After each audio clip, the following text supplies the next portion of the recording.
जय श्री राम, हर हर महादेव।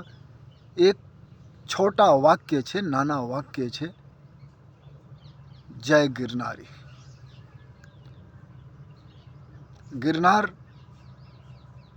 શબ્દમાંથી બનેલા છે ગિરનારી, અને ગિરનાર એટલે શ્રેષ્ઠ પર્વત। ભગવાન જેટલા ક્રિએચર બનાવેલા છે, જીવજંતુ, એમાં મનુષ્ય શ્રેષ્ઠ છે। એવી રીતે પર્વતોમાં ગિરનાર શ્રેષ્ઠ છે, કારણ કે મહાન આત્માઓ તપ કરેલા છે। ગિરનારમાં રહીને જે ભજન કરતા હોય, શાસ્ત્ર સંમત, શાસ્ત્ર વિરુદ્ધ નહીં, શાસ્ત્ર સંમત આચરણ કરતા હોય, મનમાના આચરણ નહીં, દરેકમાં હરિદર્શન કરતા હોય, વિરક્ત હોય,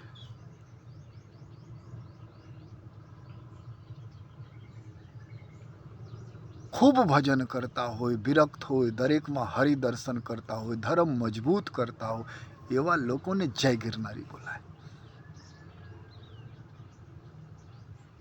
કારણ એવા લોકો બહુ પવિત્ર હોય।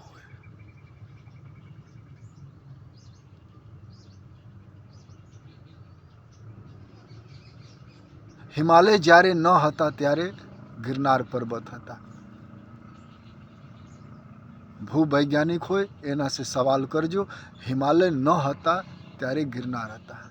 અને જ્યાં ગિરનાર છે પહેલે ત્યાં દરિયા હતા। આજ પણ ગિરનારમાં એવા એવા ઝાડવા છે જે દરિયાકાંઠામાં થાય।